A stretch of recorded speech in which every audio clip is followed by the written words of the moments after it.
because the sun's not in the valley, it's pretty cold.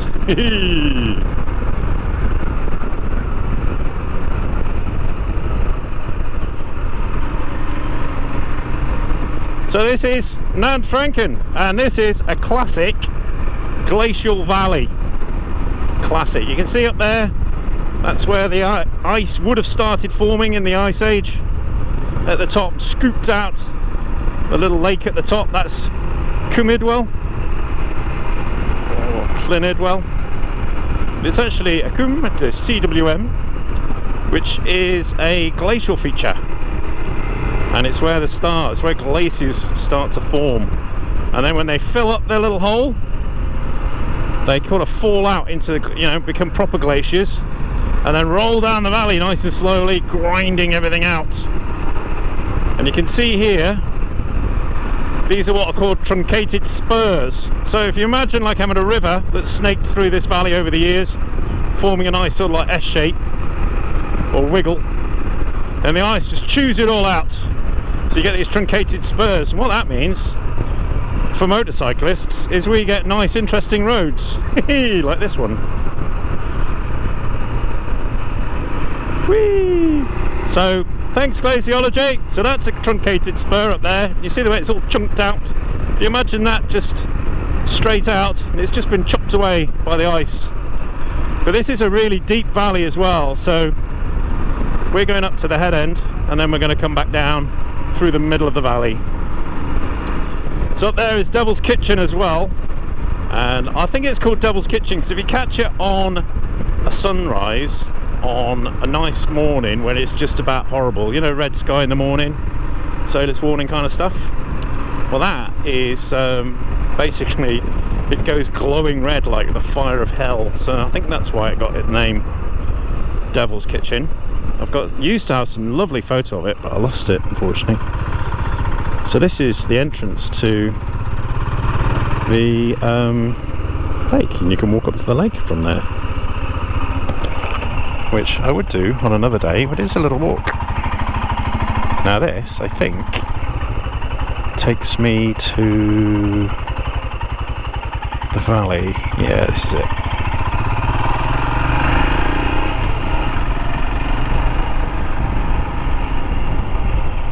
Yep, this is it.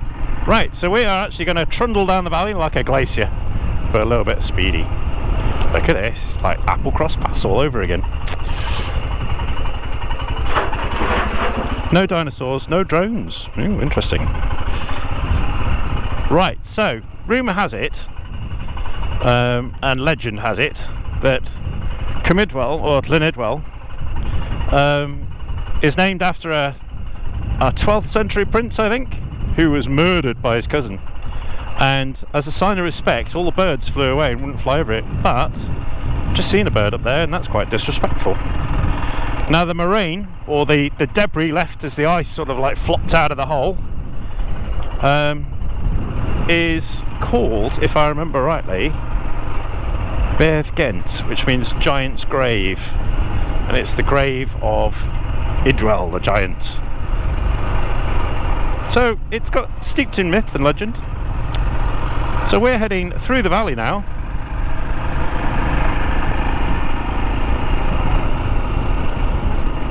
And if you've ever done geography, GCSE or A-level, or you own a geography textbook, you'll probably recognise this place.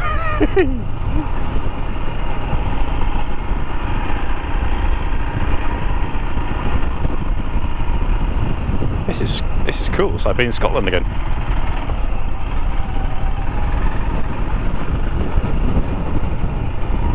And we're heading down the side of the valley there. But this is, like I say, Nant Ffrancon Valley. Nant Ffrancon. Glacial Valley. So here's another truncated spur you can see straight. So if you can imagine like the river just carved it out nicely, made called this little wiggly path. And what the ice has done is just chopped it out. So you end up with these chopped out lumps of rock. And like I say, what does that do for us? Makes interesting roads for motorcyclists. So yes, thumbs up glaciology and glaciation. What a lovely place to live as well. You can see that river that's run down there. 25,000, maybe 100,000 years ago, was probably at the top of the valley. Yeah, probably 150 maybe. I'd have to look it up. I think when the Ice Age started, it's about 150,000 years ago, and finished about 25,000 years ago, which in geological time is like yesterday. In fact, not yesterday, it was less than that.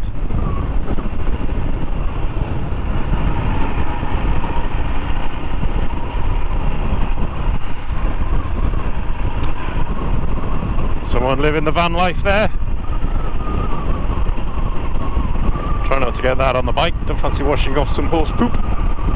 Good for the roses. God, it has gone cold. It's amazing what happens when the sun disappears over the horizon. It's pretty chilly. Destination where I wanted to stop. And I'm going to park up in a minute, because I'm going over there.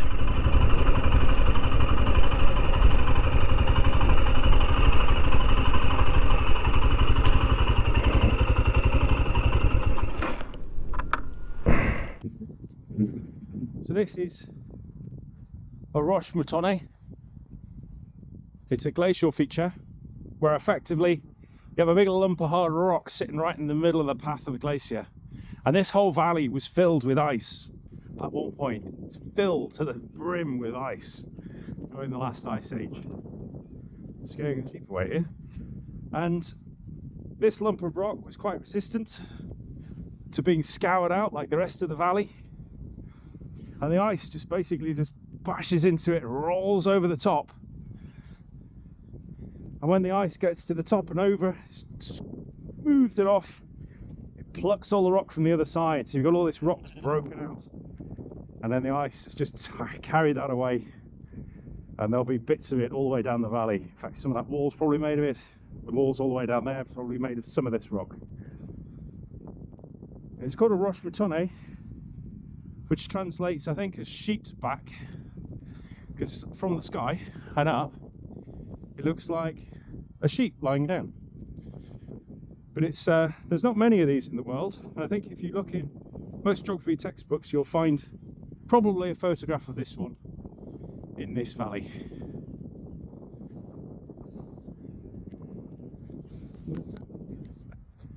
You know, some of the oldest rocks in the world. This used to be the bottom of the Arctic Ocean, and we're talking 500 million years ago. This used to be at the bottom of the ocean, and then a massive upheaval event pushed all this rock up. And these mountains here we see in Snowdonia, or already, would be the height of Everest and the Himalaya now. So it's quite poignant that I bring a Himalayan to Snowdonia already today to as homage, I suppose. And just think, in 500 million years time, Everest will be that tall. Crazy, isn't it? Crazy. We'll all be gone. We'll all be gone by then. Maybe, unless we find a way to live forever. We don't want to do that. I do like this. It's quite nice, isn't it? Let's pull that down a bit. There we go. Right. This road's fun.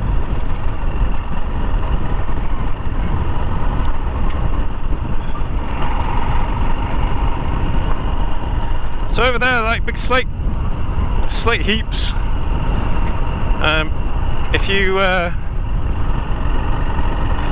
If I recall, that's where Zip World is.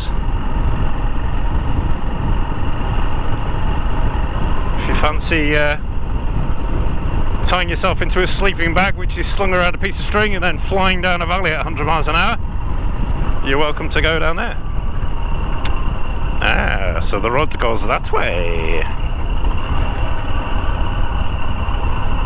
And here we go. Let's go.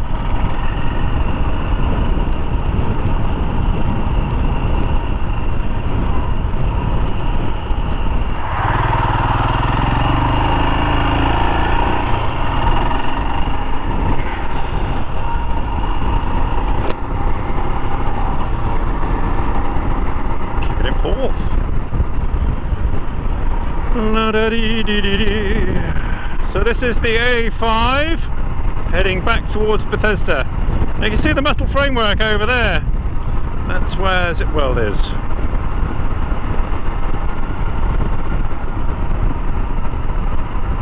gonna have to give that a go one day. I know a few people who've done it and said it's absolutely hilarious. And it does look it as well, if you like that kind of thing. What a lovely afternoon this is. What a lovely afternoon. So I've been working all day and it's just nice to finish work, switch the computer off and just get out on the bike. Look at this. Couldn't ask for more. Couldn't ask for any more, could you? Brilliant. Brilliant, brilliant, brilliant, brilliant, brilliant, brilliant, brilliant.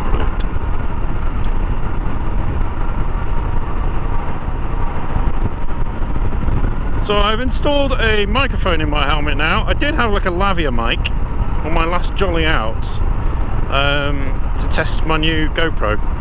So I've gone for the GoPro 12 with the media hub, which has a connection for a microphone. And I can also connect the power in as well, which is handy, so I don't run out of battery all the time. And the downside is it kept clicking, so my audio was absolutely awful. It kept clicking all the time because the wire was rattling around. So hopefully I've got a bit more sturdy with wires and cables and microphones. So I've got a boom mic inside my helmet now, which, believe it or not, cost me £2 from Timo. It took 2 weeks to be delivered, so I bought two just in case.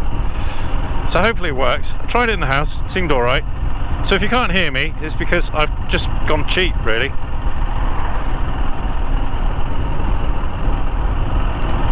Yeah, so this is the village of Bethesda. And we're dropping into a 20-mile-an-hour zone. Let's go to the second gear.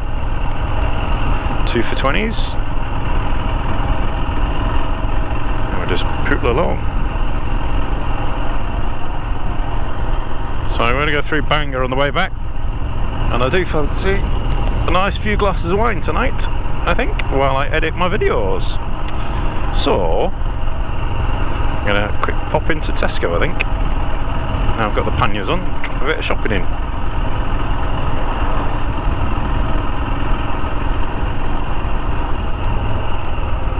These fans take up a lot of room, don't they? But you got a bike, you squeeze through the gap, look at that. Woohoo! Oh, I love that orange. The orange of the sunshine and the little sunsets. Beautiful. Beautiful, isn't it? Beautiful, beautiful, beautiful. So it gets in your eyes. Thankfully I've still got my sunglasses on.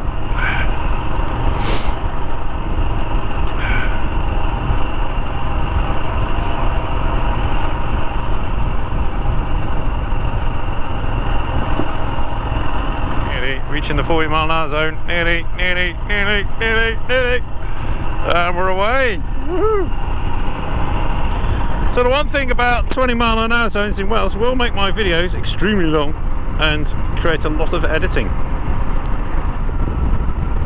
So this is my playground. This is where I live. This is where I get out and about when I'm on the bike. When I'm not doing big jollies, I'm doing little jollies in a place where everybody comes to do little jollies on bikes, and I love it. I love it. I don't think I could live in a city anymore. I work in London. You probably noticed on my second video on my NC500. I actually work in London, so I travel down to London on the train, which is quite nice if you've got a good book, loads of tunes, because it's about 4.5 hours on the train, 6 hours by car, or probably all day by bike, because I wouldn't dare touch the motorway. So tedious. And plus the fact riding a bike in London is a death-defying stunt.